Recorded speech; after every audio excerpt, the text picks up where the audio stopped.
साहब हम लोग अब खत्म करने जा रहे हैं। चैप्टर नंबर 7 है। अपने दो मुद्दे बचते हैं इसके अंदर। एक तो बचता है जो कहता है सर एंटरप्रेन्योर कौन होता है, who is a pure businessman, और दूसरा कहता है सर कल्चर के बारे में बात करता है। ये दो मुद्दे आज अपन को देखने हैं, जिसके साथ हम लोग इस चैप्टर को समाप्त करेंगे। सबसे पहला, अब ये लोग पूछते हैं सर एंटरप्रेन्योर और इंट्राप्रेन्योर, जैसे आपको दिखाई भी दे रहा होगा, ये दोनों में क्या फर्क है। देखो एंटरप्रेन्योर तो मेरे हिसाब से ये वर्ड तो हमारा सुना होता है, जो मालिक होता है, जो ओनर होता है, जो रिस्क लेता है, जो धंधा करता है, उसको एंटरप्रेन्योर बोला जाता है। हर व्यक्ति जो व्यापार करता है वो सारे व्यक्ति एंटरप्रेन्योर होते हैं। बस इसकी खासियत मानो या इसकी कमजोरी, ये अपने ढंग से काम करते हैं, इनका अपना एक पैटर्न होता है और ये हर उस सोच को प्रभावित करते हैं जो एक नॉर्मल सोच होती है।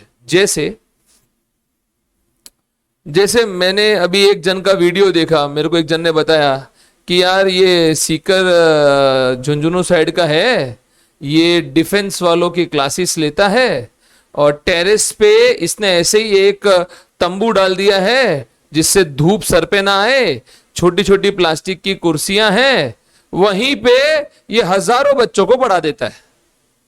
मैंने बोला यार ऐसे कैसे हो सकता है, एंटरप्रेन्योर है ना। अब साहब उसको जहां सस्ती जगह दिखती है अब फीस ज्यादा लेता नहीं है, पर अगर कंटिन्यूअस उसके पास बच्चे आ रहे हैं मतलब कुछ ना कुछ तो देता ही होगा साहब। सब एंटरप्रेन्योर का अपना एक पैटर्न होता है व्यापार करने का। हर एंटरप्रेन्योर का अपना एक पैटर्न होता है और वो अपने हर बंदिशों और दायरों को अलग करते हुए, जैसे अब एंटरप्रेन्योर एलोन मस्क बोलता है मेरे को ऐसा रॉकेट बनाने का, ऐसा स्पेसशिप बनाने का है, लोगों को लेके जाएंगे वहां पे घुमा के लेके रिटर्न आएंगे। क्यों बनाना है बर तेरे को? ये स्पेस कोई नॉर्मल व्यापारियों का, लोगों का काम थोड़ी है, ये तो नासा का काम है। नहीं साहब, बनाने का है। एंटरप्रेन्योर कभी भी दायरों में रहकर काम नहीं करता, वो दायरों से अलग जाता है, अलग सोचता है, रिस्क लेता है और फायदा मिलता है, नहीं तो बर्बाद हो जाता है। इंट्राप्रेन्योर जो लगे, हाँ तो इधर ये बात की है, एक्चुअली ये एक एम्प्लॉई है, मालिक की सोच वाला एम्प्लॉय, यानी सोच इसकी मालिक की है, व्यापार इसको करना है, काम ये एकदम ढंग से करता है, सुपर तरीके से काम करता है, इनोवेशन लेके आता है, पर बाउंड्रीज के अंदर रहकर, पाबंदियों के अंदर रहकर, बाउंड्रीज के अंदर रहकर वो उन सारे कामों को अंजाम देता है। बाउंड्रीज के अंदर रहकर वो उन सारे कामों को अंजाम देता है, उसको बोलते इंट्राप्रेन्योर। इंट्राप्रेन्योर और एंटरप्रेन्योर दोनों व्यापारी हैं, दोनों ढंग से काम करते हैं, दोनों के पास इनोवेशन है, दोनों के पास डिसीजन मेकिंग है, दोनों के पास दूरदृष्टि है। बस जो व्यापार को शुरू करके रिस्क लेकर काम करता है वो एंटरप्रेन्योर है। जो दायरों में रहकर, जो उसको बताई गई है एम्प्लॉय की, उन दायरों में रहकर मालिक के जैसे काम करता है, वो इंट्राप्रेन्योर है। अच्छा एम्प्लॉय जिसे हम लोग कहते हैं तो उसे इंट्राप्रेन्योरशिप कहा जाता है। ये एक नया टर्मिनोलॉजी है जो आजकल ट्रेंडिंग है। तो देखिएगा जरा, एंटरप्रेन्योर सब मॉक टेस्ट पेपर में आया हुआ है नवंबर 18 में। एंटरप्रेन्योर एक अटेम्प्ट है to create value through recognition of business opportunity. The best entrepreneur of the year award goes to. तो ये जो चीज होती है ना साहब, रिकॉग्निशन ऑफ बिजनेस अपॉर्चुनिटी, जो समझता है, जो मानता है कि हाँ कुछ किया जा सकता है, वो व्यक्ति जो परस्यू करता है बिजनेस आइडिया को, जो बिजनेस आइडिया लाता है, take steps to implement the idea. तो साहब वो बिजनेस आइडिया लाता है और कदम उठाता है चीजों को हासिल करने का, वो मेहनत करता है चीजों को हासिल करने की, एफर्ट डालता है उस गोल को पाने की, वो है एंटरप्रेन्योर। एफर्ट डालता है चीजों को पाने की, वो एंटरप्रेन्योर होता है। तो साहब एंटरप्रेन्योर एक एटीट्यूड ऑफ माइंड है, ये एक सोच है साहब जैसे कि मैं पहले भी लोगों ने बोला है, मैं भी उस बात को वापस से रीइटरेट करूंगा कि आज कंपटीशन और व्यापार हमारा किसी दूसरी कंपनी से नहीं है। आज हमारा कंपटीशन सिर्फ हमारी सोच से है कि क्या ऐसा किया जा सकता है। Is this possible? This is the question that every entrepreneur has to ask. Attitude of mind है साहब। एंटरप्रेन्योर कौन है साहब? जो फियर इट साहब। झूठ कहती है दुनिया, मर्द को दर्द नहीं होता। दर्द होता है, हम दर्द दिखाते नहीं है दोस्तों साहब। सब दर्द होता है, किसको नहीं दर्द होता है? सभी को दर्द होता है साहब। नहीं तो लेके आओ, हम बताते हैं उसको दर्द होता है कि नहीं होता है। तो फियर इट तो करता है वो, पर उस फियर के बावजूद वो आगे बढ़ता है साहब। रैंकर कौन होता है? जिसकी फटती है, जिसको पता है वो फेल हो सकता है, पर उसके बावजूद वो अपने गोल्स के लिए आगे बढ़ता है। जो फियर इट करता है पर फिर भी अपने गोल के लिए आगे बढ़ता है, वो है एंटरप्रेन्योर। तो देखो साहब, एंटरप्रेन्योर कौन? जो फेस करता है रिस्क को, establishes startup company, startup company बनाता है, arranges and coordinates resources, man material labour सबको ऐड करता है, वैल्यू टू प्रोडक्ट, फायदा देता है, रिकॉग्नाइज करता है, यूज करता है अवसर को, इनिशिएट करता है नए कॉन्सेप्ट को, रिस्पॉन्सिबल है प्रॉफिट या लॉस के लिए, और डिसीजन लेता है साहब। निर्णय लेने वाला लीडर है, निर्णय लेने वाला एंटरप्रेन्योर है। फियर इट, जो इसका मेमोरी टेक्निक बना है जिसमें 2 ए और 2 आई है। फेस करता है रिस्क को, स्टार्टअप एस्टेब्लिश करता है, अरेंज करता है रिसोर्सेज को, वैल्यू ऐड करता है, रिकॉग्नाइज करता है अवसर को, इनिशिएट करता है नए कॉन्सेप्ट को, रिस्पॉन्सिबल है प्रॉफिट या लॉस के लिए, takes decision. Fear it. Sir intrapreneur कौन होता है साहब? देखो, एंटरप्रेन्योर तो होता है जो बिजनेस चालू करता है। इंटरप्रेन्योर होता है लेटर वाला, मतलब is the employee who promotes innovation with in the limits of organisation. यानी वो इनोवेशन को प्रमोट करता है, इनोवेशन को प्रमोट करता है with in the limits of organisation. Promote करता है इनोवेशन को with in the limits of organisation. Intrapreneur is nothing but an entrepreneur who operates with in the boundaries, जो अपनी दायरों के अंदर रहकर काम करता है। इंट्राप्रेन्योर बदलाव में मानता है और फेलियर से डरता नहीं है, मतलब वो एंटरप्रेन्योर वाली काबिलियत है। इनोवेशन लाता है, परफॉर्मेंस सुधारता है, ऑपरेशनल एक्सीलेंस लाता है, कंपटीशन में फायदा पहुंचाता है। यानी सेम आप समझो एंटरप्रेन्योर ही है, बस एम्प्लॉय के रूप में रहता है। जैसे अब साहब सुंदर पिचई एक इंट्राप्रेन्योर था, जिसके कारण से उसको एंटरप्रेन्योर बना दिया गूगल ने। सब वो एक एंटरप्रेन्योर था, वो एक ऐसा एम्प्लॉय था जो अच्छा काम कर रहा था, मालिक जैसी सोच के साथ वो सारे कामों को अंजाम दे रहा था दायरों में रहकर। उसकी काबिलियत को देखकर उसको एंटरप्रेन्योर बना दिया साहब। तो देखो साहब कितना फायदा है इंट्राप्रेन्योर रहने का। तो ये तो एक मुद्दा था, एंटरप्रेन्योर और इंट्राप्रेन्योर कई बार जिसको पूछते हैं। अब बस एक छोटा सा हिस्सा इसमें और बचता है साहब, कल्चर कैसा होना चाहिए। देखो कल्चर क्या है? कल्चर का मतलब है, जैसे हम लोग के हिंदी में, इंडिया में कहावत है, जैसी संगत वैसी रंगत। जैसी कंपनी में आप घूमोगे वैसे आप हो जाओगे, जैसा कल्चर वैसा काम। वो माहौल, वो संगत जिसमें कंपनी काम कर रही है, वो जबरदस्त होना चाहिए साहब, एकदम आपकी रणनीति को सपोर्ट करने वाला। और अगर आपने माहौल ऐसा बना दिया संगठन में जो आपकी रणनीति को सपोर्ट करता है साहब, कोई नहीं रोक सकता उस गोल को हासिल करने से। स्ट्रेटजी सपोर्टिव कल्चर बनाना है मेरे दोस्तों, स्ट्रेटजी सपोर्टिव कल्चर बनाना है आपको। हर ऑर्गेनाइजेशन के पास यूनिक कल्चर है, उसका अपनी खुद की फिलॉसफी है, खुद के सिद्धांत है, खुद की हिस्ट्री है, खुद के वैल्यूज है, खुद के रिचुअल्स है, रिवाज है, उसका खुद का तरीका है प्रॉब्लम्स को सॉल्व करने का। हर संगठन का अपना अपना तरीका होता है। कॉर्पोरेट कल्चर एक ऐसा वैल्यू है, वैल्यू मतलब जो आपके सिद्धांत है, बिलीव्स है, प्रिंसिपल्स है, ट्रेडिशंस है, रिवाज है, तरीका है काम करने का साहब, अपना तरीका है साहब, हम हमारे तरीके से काम करते हैं।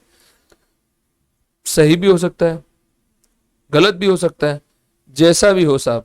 कॉरपोरेट कल्चर ऑर्गेनाइजेशन का होता है, खुद का होता है।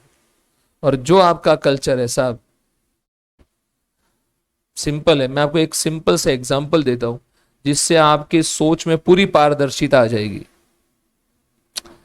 रतन टाटा ने डोकोमो कंपनी ऑफ जापान के साथ एक कॉन्ट्रैक्ट किया। डोकोमो कंपनी ऑफ जापान, जब टेलीकॉम बूम इंडिया में आ रहा था, वो इंडिया में आई। उसको किसी ने बताया कि साहब भारत की सबसे एथिकल कंपनी अगर कोई है तो वो टाटा है। तो सबसे पहले वो रतन टाटा के पास गया और उसने रतन टाटा को बोला, साहब मैं भारत में धंधा करना चाहता हूं, आपके साथ धंधा करना चाहता हूं, पर मेरा एक कंडीशन है कि जब मैं छोड़ना चाहूं तो मुझे मेरा उस समय का जो पैसा है, जो वैल्यू है, वो देकर मुझे एग्जिट अपॉर्चुनिटी दी जानी चाहिए। और रतन टाटा ने उसको जबान दे दी, ठीक है साहब, जब आप जाना चाहेंगे आपका जो भी उस समय का वैल्यू होगा वो देकर आपको हम रवाना कर देंगे। बात हो गया। 2016 में मतलब रतन टाटा जी का एज भी हो गया, तो साइरस मिस्त्री को एमडी बना दिया गया था टाटा का, और उत्तराधिकारी थे वो रतन टाटा जी के। अब 16 के अंदर ही लास्ट में वो जियो आ गया।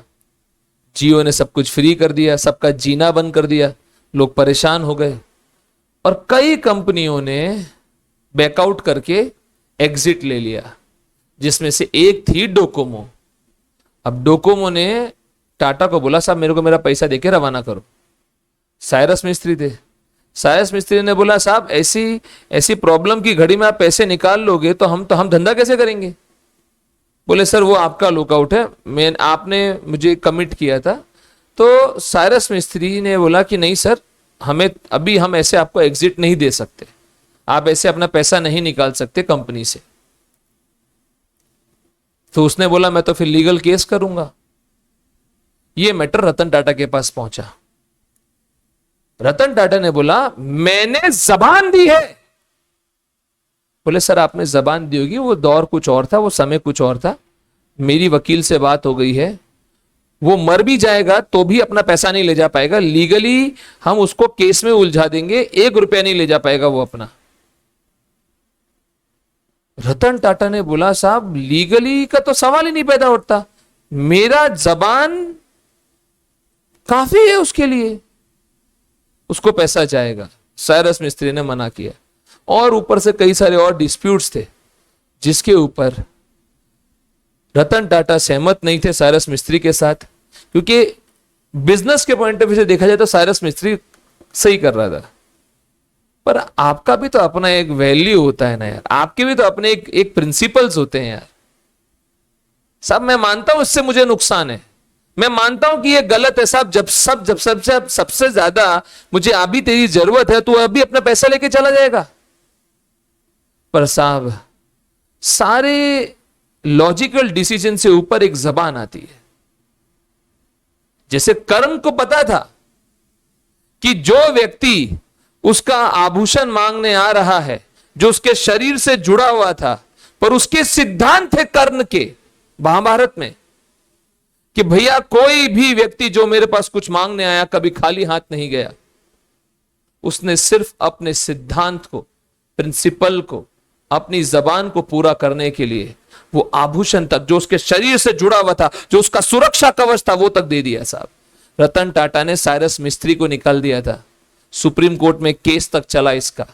साइरस मिस्त्री जीता है, वैसे मैं बता दूं रिसेंट डिसीजन आया हुआ है, पर जो भी था साहब, जो भी था, कहने का निष्कर्ष एग्जिट अपॉर्चुनिटी देखकर रतन टाटा ने रवाना किया।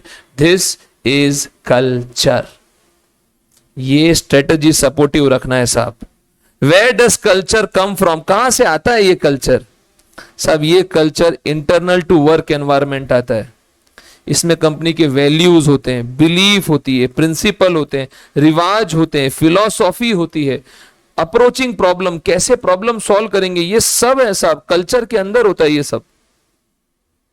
कल्चर एक आउटकम है मैनेजमेंट का जो वो प्रैक्टिस करता है साहब।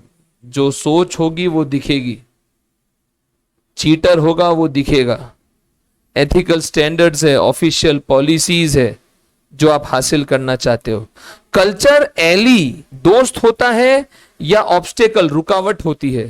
तो देखो साहब ये लोग सिंपल सा कहते हैं, अगर culture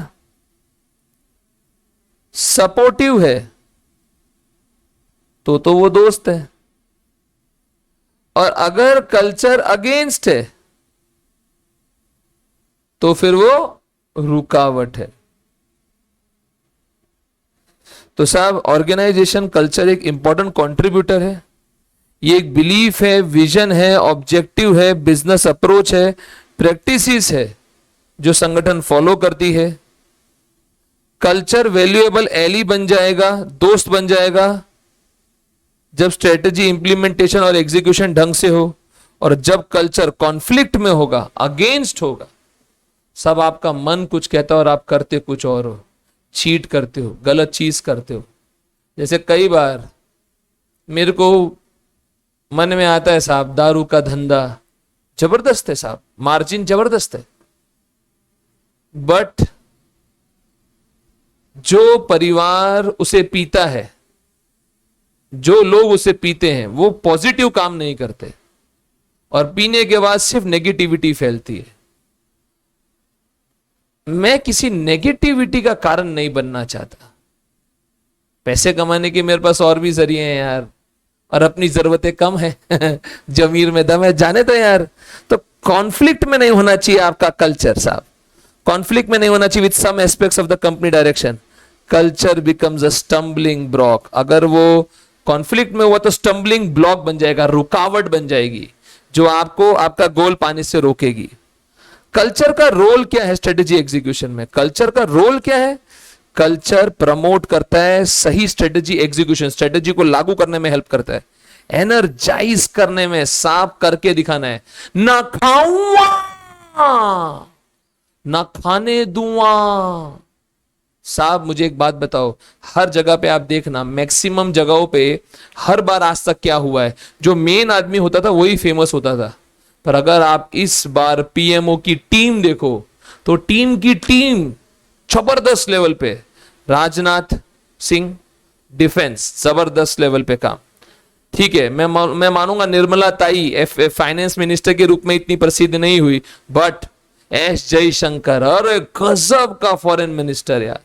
transport minister Nitin Gadkari superb, railway minister Piyush Goyal excellent, और मोटा भाई अमित शाह को कौन भूल सकता है age home minister, super duper good. साहब these people have been such wonderful people in managing up things। लोग सामने से उठ के आए, मतलब दिख रहा है सब लोग का, क्योंकि साहब अगर आपका बॉस एक कल्चर फॉलो करता है ना, सब कितना मुश्किल है ना यार। जैसे आज मेरे सामने जो मेरा बॉस है, अगर वो 18 घंटे मुझे काम करता हुआ दिख रहा है, automatically you all will work. This is the way साहब, helps energise people. Culture customer को सुनना, एंकरेज करना एम्प्लॉयज को to take pride in their work. अरे साहब you are working for this company, गर्व महसूस होना चाहिए, तुम देश के अंदर काम कर रहे हो, देश के हित में काम कर रहे हो। Delivering superior customer service, best service देने का है। सब work environment where culture matches the condition for good strategy. एक सिस्टम बनेगा of informal rules and peer pressure regarding how to conduct business. एक प्रॉपर सिस्टम बन जाएगा काम कैसे करना है बिजनेस के अंदर। Makes employee feel genuinely better about their jobs. उनको ऐसा लगना चाहिए कि नहीं साहब मैं सिर्फ एक मोबाइल या मैं एक डिवाइस नहीं बना रहा, मैं लोगों को खुशियां दे रहा हूं, उसे जीवन की उपलब्धि दे रहा हूं। ऐसा ही एप्पल फील कराती होगी अपने हर एम्प्लॉय को। You are not making a mobile phone, you are giving smiles to people। जो आप बना रहे हो वो लोगों को खुशियां प्रदान कर रहा है, इसमें जान फूंक दो, ऐसा कल्चर बनाएगा वो। प्रॉब्लम क्या है अगर कॉन्फ्लिक्ट हुआ तो? देखो साहब प्रॉब्लम बताता हूं, अगर आउट ऑफ सिंक है, आउट ऑफ सिंक का मतलब अगर कल्चर अगेंस्ट ऑब्जेक्टिव है, माहौल वैसा नहीं है, आउट ऑफ सिंक है, जो भी स्ट्रेटेजिक सक्सेस के लिए चाहिए, तो culture has to be change as rapidly as can be. मैंने साहब बदलना होगा। जैसे if Congress wants to survive, आपको रणनीति बदलनी होगी। मैं तो अभी भी ये मानता हूं, इसमें बड़ा दिल रखकर राहुल गांधी को किसी और को प्रमोट करके ऊपर लाना चाहिए।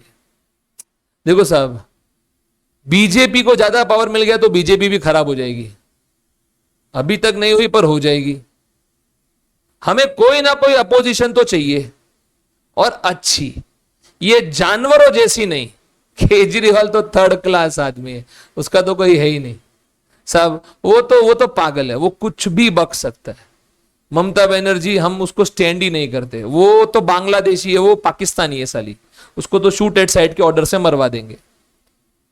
अब थोड़ा समझदारी के साथ अगर ये काम करे तो इसकी थोड़ी बहुत पॉसिबिलिटी हमको दिखती है, पर ये आपस में लड़ मरेंगे सब। कल्चर ही खराब है। अच्छे लोग अगर आपको छोड़ के जा रहे हैं, हर जगह अगर आपके प्रॉब्लम आ रही है, उत्तर प्रदेश का, मध्य प्रदेश का कोई दूसरा बंदा आपको छोड़ के जा रहा है, यहां पे साला सचिन पायलट बोल रहा है कि साहब प्रॉब्लम सॉल्व ही नहीं हुआ, 3 साल हो गए हैं। आप सोचो, वाइस चीफ मिनिस्टर है ना, वो बोल रहा है कि साहब प्रॉब्लम सॉल्व नहीं हो रही है। इसका मतलब प्रॉब्लम तो है ना। पंजाब में वो वैसे लड़ रहा है।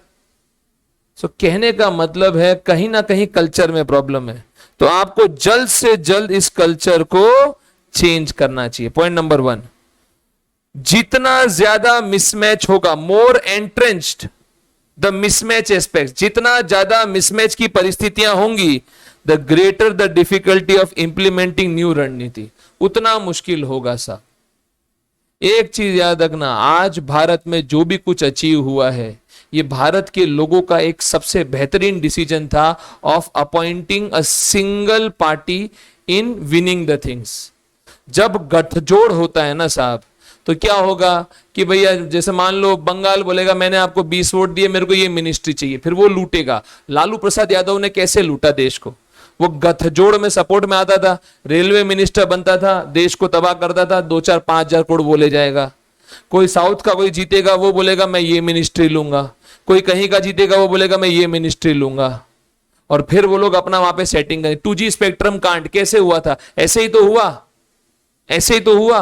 तो साहब, जितना ज्यादा मिसमैच होगा उतना मुश्किल होगा चीजों को लागू करना।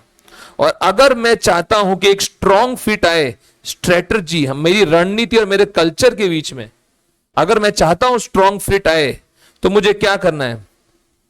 ऐसी स्ट्रेटजी बनाओ जो कंपैटिबल हो विद द सैक्रेड या unchangeable part of the prevailing corporate culture. ऐसी रणनीति जो डगमगाए नहीं, जो हिले नहीं, और चीजों को लागू करने में हमारी हेल्प करे, ऐसी रणनीति बनानी है। सर, चेंज करने के लिए क्या करे कल्चर को? हाउ टू चेंज, मतलब क्या बदलूं मैं, राइट? तो साहब, changing culture is very difficult, बहुत मुश्किल है यार। क्योंकि जैसे अब कांग्रेस के लिए आसान नहीं होएगा साहब बोलना, मैंने बोल तो दिया, पर आसान नहीं है रे किसी भी संगठन के लिए, क्योंकि उनके अपने वैल्यूज है, हैबिट्स है साहब, वो थे। आज हो क्या गया है साहब? There is nothing called secularism now in India. There is nothing called secularism. Congress ने एक रिलीजन पकड़ लिया है, बीजेपी ने एक रिलीजन पकड़ लिया है, और अब वो सिर्फ रिलीजन बेस्ड ही काम कर रहे हैं, सिर्फ रिलीजन बेस्ड काम कर रहे हैं साहब। तो साहब, ये जो सारी चीज है ना, ये नुकसान देगी। अब इसको बदल पाना बहुत मुश्किल हो जाएगा। Slowly, gradually it will become very difficult, right? It was so partial कि अरविंद केजरीवाल ने, इतने सारे डॉक्टरों की डेथ हुई, पर एक ही डॉक्टर को वहां जाके उसने 1 करोड़ रुपए चेक पकड़ा के आया, और किसी को क्यों नहीं दिया?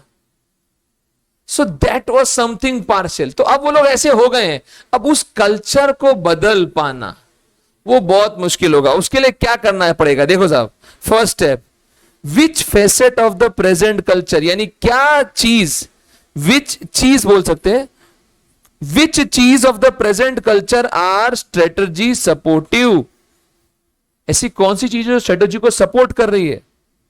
मैनेजर्स को ओपनली बात करनी होगी, भाई क्या मुद्दा क्या है, what is the problem, why this mismatch, क्यों लड़ाई झगड़ा, भाई कैप्टन जी आप पंजाब में थे, ये क्यों लड़ रहा है, आए आप कुछ मिनिस्टर आपके खिलाफ क्यों खड़े हैं।